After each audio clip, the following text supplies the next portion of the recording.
Welcome. आज MSCIT का हम लोग chapter number 4 that means system software, ये चैप्टर आज हम लोग कवर अप करेंगे। सो स्टार्ट करते हैं system software.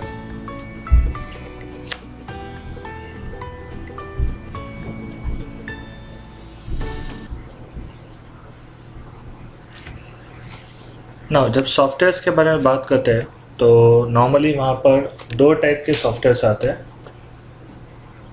Application software and system software. So दोनों में डिफरेंस क्या है ना, ये डिस्कस करने से पहले हम लोग डिस्कस करते हैं कि सॉफ्टवेयर एग्जैक्टली होता क्या है। देखो, सॉफ्टवेयर का मतलब होता है प्रोग्राम। सॉफ्टवेयर का मतलब होता है programme. And then what is program? Then program is a set of instruction. ठीक है? Then program is a set of instruction. Set of instructions. Instructions का मतलब होता है commands. आप जैसे Word, Excel, PowerPoint कोई भी एप्लीकेशन स्टार्ट करते हो तो जब हम लोग फाइल मेनू के ऊपर क्लिक करते हैं देन उसके अंदर अलग अलग कमांड्स आते हैं ना, new to create a new document file, open to open an existing file, ये सारे क्या है कमांड्स। बट इन सारे कमांड्स को एक लॉजिकल ऑर्डर में किसी एक सिंगल फाइल में एक साथ स्टोर करना, दैट मीन्स वो जो फाइल होती है उसे हम लोग कहते हैं प्रोग्राम। एंड इस प्रोग्राम का ही सिनोनिमस वर्ड है सॉफ्टवेयर। ना ये सॉफ्टवेयर दो टाइप के होते हैं, एक होता है system software and the other one is application software. Now what is the difference between this two? So just start करते हैं, देखते हैं हम लोग। System software, system software is used for operating computer hardware. ना इसका मतलब क्या है कि सपोज अगर मुझे कंप्यूटर परचेज करना है तो मैं किसी एक शॉप में जाऊंगा, वहाँ पर मैं कंप्यूटर्स के अलग अलग पार्ट्स में परचेज़ करूँगा। जैसे किसी एक शॉप से मैं हार्ड डिस्क लूँगा, मॉनिटर लूँगा, किसी दूसरे शॉप से हम लोग कीबोर्ड माउस, किसी तीसरे शॉप से हम लोग रैम। सो सारे स्पेयर पार्ट्स कंप्यूटर्स के हम लोग घर पे लेकर आएंगे, फिर उसे असेंबल्ड करते हैं। एंड जब हम लोग कंप्यूटर स्टार्ट करते हैं तो क्या कंप्यूटर स्टार्ट होता है? दैट मीन्स क्या इमीडिएटली हम लोग मूवीज़ वगैरह देख सकते हैं क्या? Then the answer is no, because उसके अंदर सबसे पहले हमें एक सॉफ्टवेयर डालना पड़ता है। ठीक है, वो जो सॉफ्टवेयर होता है उसे हम लोग क्या कहते हैं? Operating system. ठीक है ना, ये ऑपरेटिंग सिस्टम्स के साथ साइमल्टेनियसली बहुत सारे सिस्टम सॉफ्टवेयर्स ऑटोमेटिकली इंस्टॉल होते हैं, जिसके वजह से कंप्यूटर का हार्डवेयर काम करना शुरू होता है। ठीक है, जैसे कीबोर्ड से अगर आप कुछ टाइप करोगे तो वो टेक्स्ट आपको वर्ड में दिखाई देगा, आप वर्ड से कुछ फाइल सेव करोगे तो वो जाके हार्ड डिस्क में सेव होगी। सो कंप्यूटर के हार्डवेयर को काम करने के लिए जो सॉफ्टवेयर रिक्वायर्ड होता है वो होता है system software. Whereas application software is used by user to perform specific task. मुझे रिज्यूम बनाना है, मैं वर्ड यूज़ करूँगा, वर्ड में मेरा बायोडाटा टाइप करूँगा, फिर मैं उसे सेव करूँगा मैं हार्ड डिस्क पर। सो मैं एप्लीकेशन सॉफ्टवेयर से मैं किसी एक फ़ाइल को सेव कर रहा हूँ कंप्यूटर के हार्ड डिस्क पर। ना ये किसके वजह से पॉसिबल है? System software, because system software एक मीडिएटर का काम करता है। ठीक है ना, system softwares are installed on the computer when operating system is installed. पहले जब आप हार्डवेयर परचेज करते हो उसके बाद में सबसे पहले आप सिस्टम सॉफ्टवेयर इंस्टॉल करते हो। सिस्टम सॉफ्टवेयर मतलब operating system. Clear? And system software install करने के बाद हम लोग इंस्टॉल करते हैं application software. Application softwares are installed according to users requirements.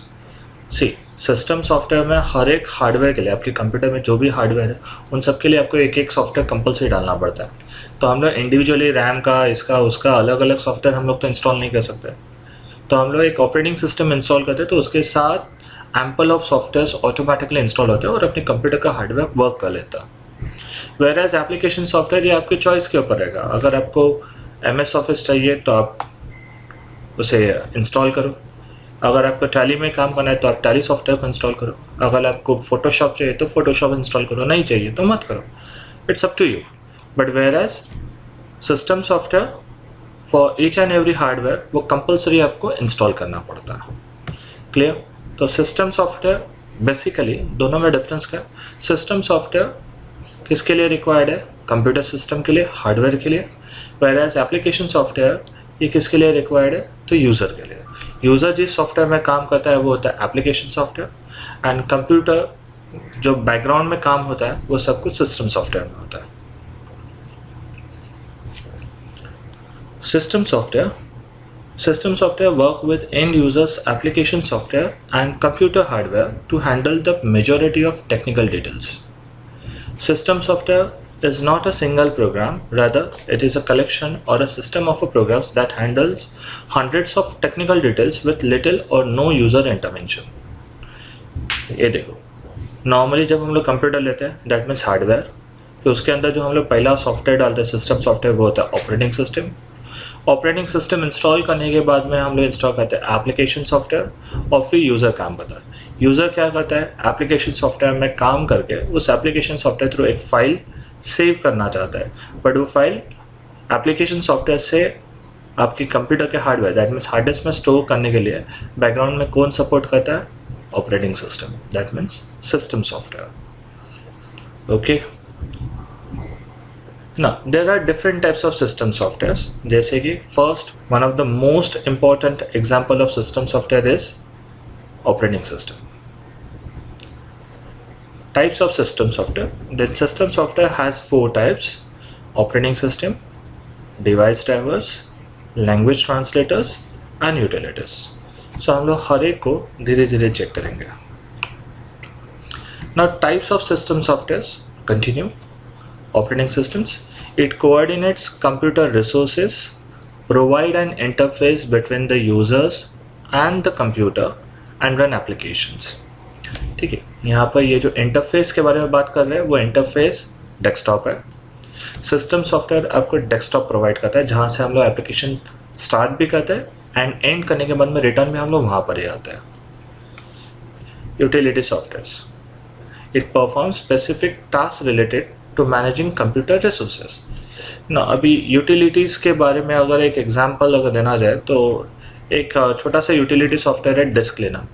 ये आपके कंप्यूटर से सारे अनवांटेड फाइल्स को खुद से क्लीन कर लेता है एंड डिलीट कर देता है। Device drivers, these are specialized programs that are allowed particular input or output devices to communicate with the rest of the computer system. See, हर एक हार्डवेयर के लिए जो सॉफ्टवेयर रिक्वायर्ड होता है उस सॉफ्टवेयर को हम लोग कहते हैं device driver. Without device drivers hardware कभी भी काम नहीं कर सकता। Language translators, it converts the programming instructions written by programmers into a language that computers understand and process. ये language translators input and output devices से एसोसिएटेड जो भी डिवाइस ड्राइवर्स होते हैं वो ट्रांसलेशन का काम करता है। इनपुट डिवाइसेस का सॉफ्टवेयर क्या करेगा? वो ह्यूमन लैंग्वेज को मशीन लैंग्वेज में कन्वर्ट करेगा। आउटपुट डिवाइसेस का सॉफ्टवेयर क्या करेगा? वो मशीन लैंग्वेज को ह्यूमन लैंग्वेज में ट्रांसलेट करेगा। सो ये ट्रांसलेशन का काम कौन करता है? Language translators. Operating system, an operating system is a collection of programs that handle many of the technical details related to using a computer. In many ways, an operating system is the most important type of computer program. Without a functioning operating system, your computer would be useless. कोई भी computer without operating system is useless. आपके computer में अगर Windows corrupt हो गया then user का computer वो dump हो जाता है। दैट मीन्स हम लोग उसके साथ कुछ काम नहीं कर सकते अनलेस एंड अनटिल हम लोग उस ऑपरेटिंग सिस्टम को या उस हार्ड डिस्क को फॉर्मेट करके फिर से ऑपरेटिंग सिस्टम रीइंस्टॉल नहीं करता। ना ऑपरेटिंग सिस्टम्स के भी एग्जांपल्स है जैसे कि विंडोज़ है, लिनक्स है, फेडोरा है, मैक ओएस है, एंड्रॉयड है, अलग अलग ऑपरेटिंग सिस्टम्स है। Functions of operating systems, managing resources. Background में सी हम लोग काम करते हैं एप्लीकेशन सॉफ्टवेयर में, where as operating system background में multiple task at a time करते रहता है। ठीक है, जिसमें से one of the most important function होता है managing resources. Operating systems coordinate all the resources of a computer including memory, processing, storage and devices such as printers and monitors. They also monitor system performance, schedule tasks, provide security and start up the computer. एक simple सा example देते हैं. जैसे हम लोग अपने computer में pen drive connect करते हैं तो सबसे पहले ऑपरेटिंग सिस्टम को पता चल जाता है कि हमने एक एक्सटर्नल डिवाइस कनेक्ट किया एंड देन फिर वो खुद ही उस डिवाइस को कॉन्फ़िगर कर लेता है एंड आपका पेन ड्राइव स्टार्ट करके देता है आपके कंप्यूटर में. इवन दो आप अपने मोबाइल को भी USB कॉर्ड से कंप्यूटर को कनेक्ट करते हो तो सबसे पहले ऑपरेटिंग सिस्टम ये ऑटोमेटिकली आपको एक मैसेज दे देता है कि न्यू हार्डवेयर डिवाइस फाउंड और बाद में आपके मोबाइल का नाम आता है, मॉडल नंबर, और फिर हम लोग मोबाइल को अपने डेस्कटॉप के स्क्रीन से एक्सेस कर सकते हैं. प्रोवाइडिंग यूज़र इंटरफेस ये सबसे इम्पॉर्टेंट काम है बिकॉज जब तक हमें इंटरफेस नहीं मिलता है user cannot start his work. Operating systems allow users to interact with application programs and computer hardware through a user interface called desktop. Third, running applications. हम लोग स्टार्ट के ऊपर क्लिक करते हैं, माइक्रोसॉफ्ट ऑफिस को पॉइंट करते हैं और फिर हम लोग वर्ड के ऊपर क्लिक करते हैं. सो जैसे हम लोग वहाँ पर क्लिक करते हैं वर्ड स्टार्ट होता है. सो एप्लीकेशंस को स्टार्ट करना या क्लोज करना ये काम किसका होता है? तो ऑपरेटिंग सिस्टम का.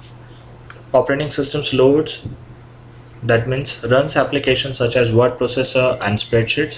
Most operating systems support multitasking or the ability to switch between different applications stored in memory. With multitasking, you could have Word and Excel running at the same time and switch easily between the two applications.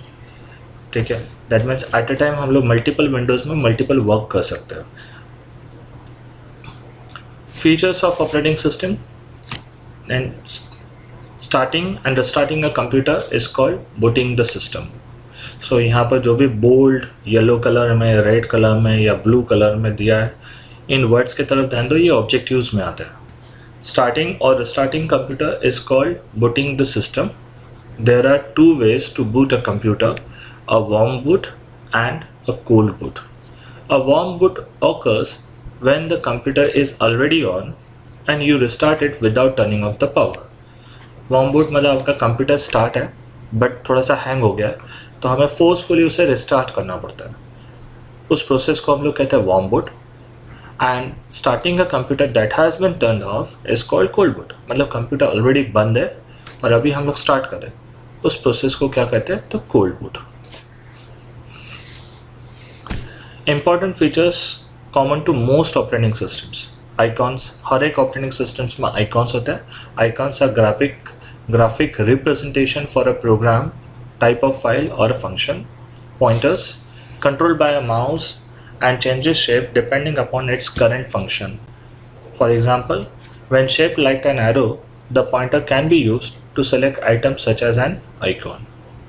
Windows, rectangular areas for displaying information and running programs.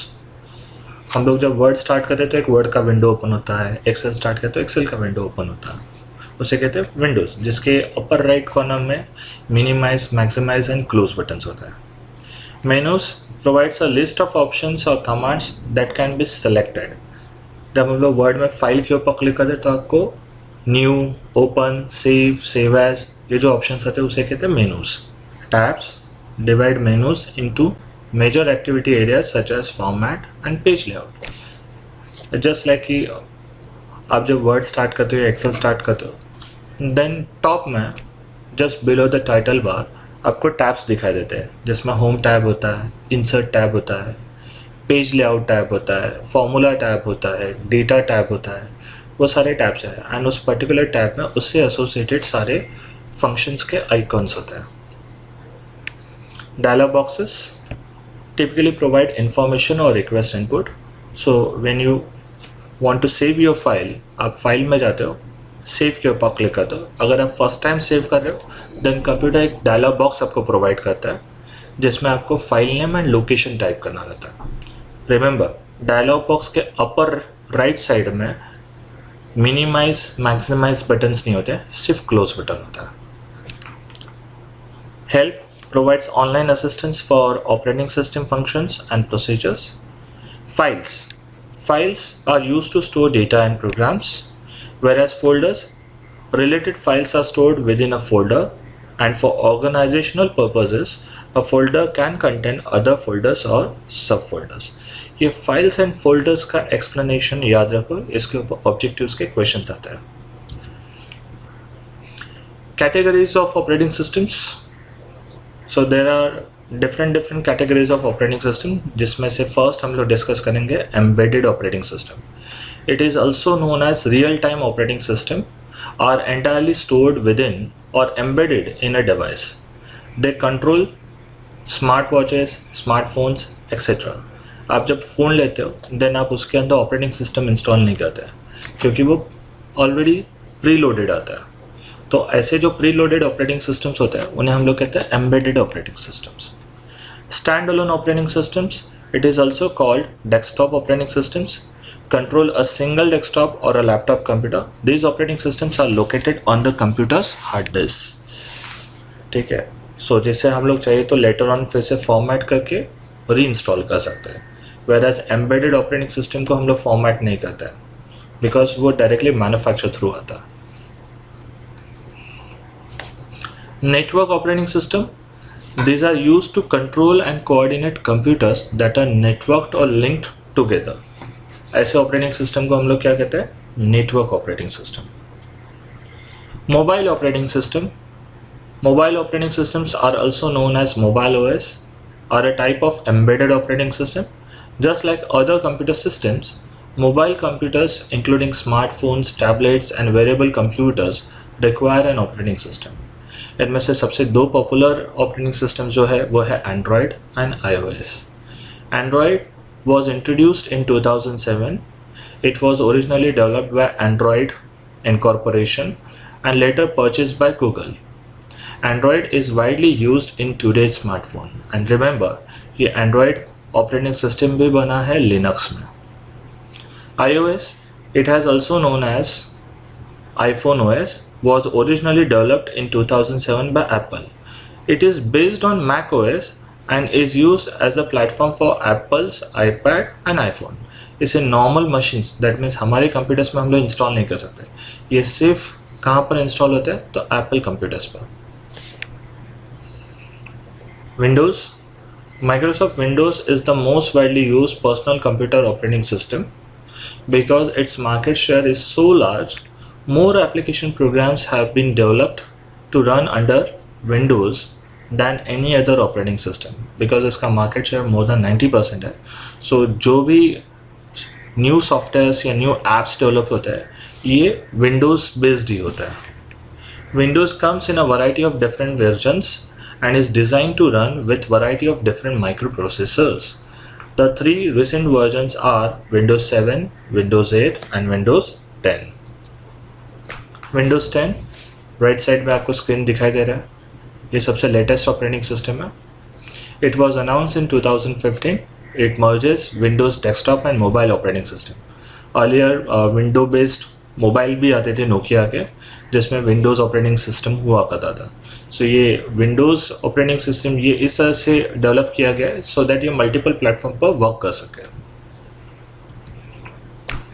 Mac OS, Apple had introduced this OS in 1984 and it has designed to run only on Apple computers. ये Mac OS का screenshot है. Unix, it is designed to run on mini computers in a network environments. Now it is widely used on web servers, mainframe computers and very powerful personal computers. Unix से ही develop हुआ है Linux. Linux ये एक popular desktop operating system है nowadays, जो Windows को in future शायद से रिप्लेस भी करेगा. Linux is an free open source operating system. Free open source operating system मतलब अगर आपको प्रोग्रामिंग का नॉलेज है देन आप Linux ऑपरेटिंग सिस्टम को खुद से मॉडिफाई भी कर सकते हो एंड फर्दर उसे पब्लिश भी कर सकते हो सो दैट कोई और बंदा उस ऑपरेटिंग सिस्टम को और डेवलप कर सके. And best alternative OS to Windows OS. Now Linux based Google ने एक अपना खुद का ऑपरेटिंग सिस्टम बनाया जिसे हम लोग कहते हैं Google's Chromium operating system. Chromium या फिर हम लोग इन शॉर्ट कहते हैं Chrome OS. It is based on Linux. ये देखो गूगल्स क्रोमियम OS. ये गूगल का ऑपरेटिंग सिस्टम है। नाउ यूटिलिटीज़ मतलब एक टास्क रिलेटेड, टास्क स्पेसिफिक जो सॉफ्टवेयर होते हैं जिनका एक जस्ट एक पर्टिकुलर पर्पस के लिए वो सॉफ्टवेयर यूज़ करते हैं, ऐसे सॉफ्टवेयर को हम लोग यूटिलिटी सॉफ्टवेयर कहते हैं। जैसे कि एक फाइल कंप्रेशन प्रोग्राम है जो नॉर्मली फाइल्स के साइज़ को रिड्यूस करने के लिए काम में आता है। ट्रबल शूटिंग प्रोग्राम और diagnostic program, it recognizes and correct problems ideally before they become serious. Antivirus program आपके कंप्यूटर को वायरस से प्रोटेक्ट कर लेता है। अनइंस्टॉल प्रोग्राम अनवांटेड सॉफ्टवेयर को रिमूव करना रहेगा, ठीक है, देन हम लोग अनइंस्टॉल प्रोग्राम थ्रू उसे रिमूव कर सकते हैं। Backup program, it makes copies of all files to be use in case originals are lost और डैमेज्ड। उसके लिए क्या यूज़ होता है? Backup programmes. सो ये सारे यूटिलिटी सॉफ्टवेयर है, ये पर्पसली जब ज़रूरत रहेगी तभी यूज़ होता है। सम अदर यूटिलिटी सॉफ्टवेयर जिसमें disk cleanup and disk defragmenter आता है। Disk cleanup, it is a troubleshooting utility that identifies and eliminates non essential files. आपके हार्ड डिस्क के ऊपर जो भी अनवांटेड फाइल्स होते हैं उन फाइल्स को ये सर्च करके डिलीट कर देता है। Disk defragmenter, it is utility program that locates and eliminates unnecessary fragments and rearranges files and unused disk space to optimize operations। ये आपके कंप्यूटर में जो भी फाइल्स स्कैटर्ड होता है उन्हें एक लॉजिकल ऑर्डर में अरेंज कर लेता है, सो दैट इन फ्यूचर जब भी हम लोग उन फाइल्स को एक्सेस करना चाहते हैं तो प्रोसेसर उन फाइल्स को इजीली लोकेट कर सके एंड आपको ओपन करके दे सके। उसके लिए हम लोग डिस्क डिफ्रैगमेंटर यूज़ करते हैं। Utility suit, utility suite combines several programs in one package। For example, quick हिल का टोटल सिक्योरिटी या फिर बिट डिफेंडर, ये कुछ यूटिलिटी सॉफ्टवेयर आप अलग से परचेज भी कर सकते हो। विंडोज़ में भी रहता है, बट स्टिल अगर आपको कोई स्पेशलाइज सॉफ्टवेयर परचेज करना रहेगा देन हम लोग एक्सटर्नली परचेज कर सकते हैं। जैसे कि एंटीवायरस हम लोग परचेज करते हैं, तो इसमें सबसे पॉपुलर है फिलहाल quick hill total security. So total security and antivirus में डिफरेंस क्या होता है, यहाँ पर देखो, ये जानबूझकर मैंने स्क्रीनशॉट रखा है ताकि आप सबको समझ में आए। सिर्फ एंटीवायरस अगर हम लोग परचेस करेंगे तो उसमें प्रोटेक्शन हमें कहाँ पर मिलता है, सिर्फ इंटरनेट सिक्योरिटी लेंगे तो वो कहाँ पर प्रोटेक्ट करेगा, एंड टोटल सिक्योरिटी लेंगे तो वो कहाँ पर प्रोटेक्ट करेगा। इन शॉर्ट, इन सबको रीड करने के बजाय अगर आप ठीक से ऑब्जर्व करोगे तो टोटल सिक्योरिटी आपको मैक्सिमम सिक्योरिटी प्रोवाइड करता है। Is that clear? I hope आपको ये कंसेप्ट समझ में आए होंगे। Thank you.